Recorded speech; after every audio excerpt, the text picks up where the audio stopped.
ವ್ಯಾಪಾರಿಗಳಿಗೆ ವಾಣಿಜ್ಯ ತೆರಿಗೆಯ ಶಾಕ್ ತಟ್ಟಿದ್ದು ಸರ್ಕಾರದ ವಿರುದ್ಧ ಕಾರ್ಮಿಕ ಪರಿಷತ್ ಸಿಡಿದೆದ್ದಿದೆ. ಸರ್ಕಾರದ ವಿರುದ್ಧ ಹೋರಾಟದ ಎಚ್ಚರಿಕೆಯನ್ನ ಕೊಟ್ಟಿದೆ. ನಾಳೆಯಿಂದ ಹಾಲಿನ ಬೂತ್ ಹಾಲು ಉತ್ಪನ್ನ ಬಂದ್ ಆಗುತ್ತೆ. ಜುಲೈ 25ಕ್ಕೆ ಸಣ್ಣ ಉದ್ದಿಮೆದಾರರಿಂದ ಬಂದ್ಗೆ ಕರೆ ಕೊಡಲಾಗಿದೆ. ಪರಿಷತ್ನ ರಾಜ್ಯಾಧ್ಯಕ್ಷ ರವಿ ಶೆಟ್ಟಿ ಬೈಂದೂರು ಹೇಳಿಕೆ ಕೊಟ್ಟಿದ್ದಾರೆ. ಉದ್ದಿಮೆದಾರರಿಗೆ ಈಗಾಗಲೇ ಕಮರ್ಷಿಯಲ್ ಟ್ಯಾಕ್ಸ್ ತೆರಿಗೆ ಕಟ್ಟುವಂತೆ ಶಾಕ್ ಮೇಲೆ ಶಾಕ್ ನೀಡ್ತಾನೆ ಇದೆ. ಹೀಗಾಗಿ ಈಗಾಗಲೇ ಬೀದಿ ಬದಿ ವ್ಯಾಪಾರಿಗಳು ಸೇರಿದಂತೆ ಸಣ್ಣ ವ್ಯಾಪಾರಿಗಳು ಸರ್ಕಾರದ ವಿರುದ್ಧ ಸಿಡಿದೆದ್ದಿದ್ದಾರೆ. ನಾಳೆಯಿಂದ ಇಡೀ ಹಾಲಿನ ಉತ್ಪನ್ನಗಳು ಬಂದ್ ಮಾಡೋದಕ್ಕೂ ಕೂಡ ಅವರು ತಯಾರಿಯನ್ನ ನಡೆಸ್ತಾ ಇರುವಂತದ್ದು. ಜೊತೆಗೆ ಕಾಂಡಿಮೆಂಟ್ಸ್ಗಳನ್ನು ಕೂಡ ಅಲ್ಲೂ ಕೂಡ ಪ್ರತಿಭಟನೆಯನ್ನ ಮಾಡೋದಕ್ಕೆ ಅಂತೇಳಿ ಸಿದ್ಧರಾಗಿದ್ದಾರೆ.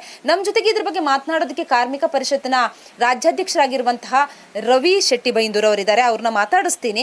ಏನು ಉದ್ದಟತನವನ್ನ ಯಾರೇ ಆಗಲಿ ಒಂದು ಪ್ರಜಾಪ್ರಭುತ್ವದಲ್ಲಿ ಏನಾದರೂ ಒಂದು ಈ ರೀತಿ ಸಮಸ್ಯೆ ಇದೆ ಅಂತ ಧ್ವನಿ ಎತ್ತಿದಾಗ ಅಲ್ಲಿಗೆ ಸ್ಟಾಪ್ ಮಾಡಿ ಅದಕ್ಕೆ ಪರಿಹಾರವನ್ನು ಯಾವ ರೀತಿ ಸೂಚಿಸಬೇಕಂತ ಸರ್ಕಾರಗಳು ಮತ್ತು ಇಲಾಖೆಗಳು ಚರ್ಚಿಸೋದು ಸಹಜ.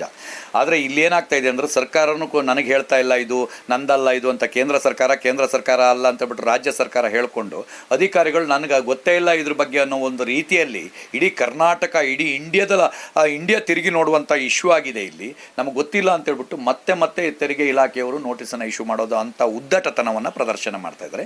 ಅವರಿಗೆ ಸರಿಯಾದ ರೀತಿಯಲ್ಲಿ ಬುದ್ಧಿ ಕಲಿಸ್ಲಿಕ್ಕಾಗಿ ಸರಿಯಾದ ರೀತಿಯಲ್ಲಿ ಅವರಿಗೆ ತಿಳುವಳಿಕೆ ನೀಡುವ ನಿಟ್ಟಿನಲ್ಲಿ ಇವತ್ತು ಸಣ್ಣ ಉದ್ದಿಮೆದಾರರು ಎಲ್ಲ ರೀತಿಯ ಬೇಕ್ರಿ ಆಗಿರ್ಬೋದು, ಕಾಂಡಿಮೆಂಟ್ಸ್ ಆಗಿರ್ಬೋದು, ಕೆಲವು ಹಾಲು ಬೂತ್ಗಳಾಗಿರ್ಬೋದು, ಹಣ್ಣಿನ ಅಂಗಡಿ ಆಗಿರ್ಬೋದು, ತರಕಾರಿ ಅಂಗಡಿ ಆಗಿರ್ಬೋದು, ಮಟನ್ ಅಂಗಡಿ ಆಗಿರ್ಬೋದು, ಮೀನು ಅಂಗಡಿ ಆಗಿರ್ಬೋದು, ಪ್ರತಿಯೊಬ್ಬರು ಏನು UPIಯಲ್ಲಿ ಸ್ಕ್ಯಾನ್ ಮಾಡಿ SB ಅಕೌಂಟ್ ಮಾಡ್ಕೊಂಡು ಸ್ಕ್ಯಾನ್ ಮಾಡಿ ಈ ಒಂದು ಸ್ಕ್ಯಾಮಿಗೆ ಏನು ಸಿಕ್ಕಾಕೊಂಡಿದ್ದಾರೋ ಅವರು ಎಲ್ಲರೂ ಸೇರಿ ದೊಡ್ಡ ಮಟ್ಟದಲ್ಲಿ ಅವರೇ ಸ್ವಯಂ ಪ್ರೇರಿತವಾಗಿ ಕರ್ನಾಟಕ ರಾಜ್ಯ ಕಾರ್ಮಿಕ ಪರಿಷತ್ತಿನ ನೇತೃತ್ವದಲ್ಲಿ ಸ್ವಯಂ ಪ್ರೇರಿತವಾಗಿ ಅವರು ನಾಳೆಯಿಂದ ಏನು ಮಾಡ್ತಾ ಇದ್ದಾರೆ ಅಂತ ಹೇಳಿದರೆ ಕಪ್ಪು ಪಟ್ಟಿಯನ್ನು ತರಿಸಿ ಎಲ್ಲ ಕೂಡ ಕಪ್ಪು ಪಟ್ಟಿಯನ್ನು ಧರಿಸಿ ಈ ಹಾಲು ಉತ್ಪನ್ನ ಮಾರುವಂಥ ಅಂಗಡಿಗಳು ಹಾಲನ್ನು ಸಂಪೂರ್ಣವಾಗಿ ಸ್ಥಗಿತಗೊಳಿಸ್ತಾರೆ.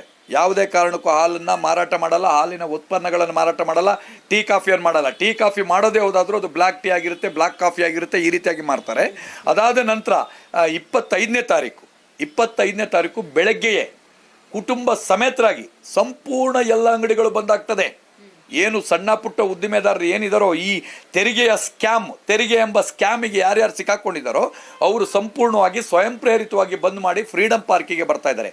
ಲಕ್ಷಣಗಟ್ಟಲೆ ಇವತ್ತಿನವರೆಗೆ ಇತಿಹಾಸ ಆಗಿಲ್ಲ ಅಷ್ಟು ಜನ ಫ್ರೀಡಂ ಪಾರ್ಕ್ನಲ್ಲಿ ಸೇರ್ತಾ ಇದ್ದಾರೆ.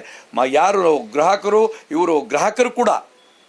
ಕೂಡ ನಮಗೆ ನಿಮ್ಮ ಮೇಲೆ ಋಣ ಇದೆ ಬರ್ತೀವಿ ಅಂತೇಳಿ ಚಾಲಕ ಸಂಘಟನೆಗಳು, ದಲಿತ ಸಂಘಟನೆಗಳು, ಮಹಿಳಾ ಪರ ಸಂಘಟನೆಗಳು, ಕನ್ನಡ ಪರ ಸಂಘಟನೆಗಳು ಇದಕ್ಕೆ ಬೆಂಬಲ ಕೊಟ್ಟಿರುವಂಥವ್ರು, ಕನ್ನಡ ಪರ ಸಂಘಟನೆಗಳು ಮತ್ತು ಕಾರ್ಮಿಕ ಪರ ಸಂಘಟನೆಗಳು ಭಾಳಷ್ಟು ಕರ್ನಾಟಕದಲ್ಲಿ ಈ ಚಾಲಕರು ಒಬ್ಬರು ಹೇಳ್ತಾ ಇದ್ರು ಏನಂತ ಹೇಳಿದರೆ, ನಿಮ್ಮ ಋಣ ಇದೆ, ನನಗೆ ಬೆಳಗ್ಗೆ ಹೊಟ್ಟೆಗೆ ಏನೂ ತಿನ್ನಕ್ಕೆ ಸಿಗ್ತಿಲ್ಲ ಅಂತ ಹೇಳಿದಾಗ ಒಂದು ಟೀ ಮತ್ತು ಒಂದು ಬನ್ ಕೊಟ್ಟು ನನ್ನನ್ನು ಕಾಪಾಡಿದ್ರಿ, ಆದ್ದರಿಂದ ನಾವು ಟ್ಯಾಕ್ಸಿಯನ್ನು ಬಂದ್ ಮಾಡಿ ನಾವು ಬರ್ತೀವಿ ಅಂತ ಹೇಳ್ಬಿಟ್ಟು.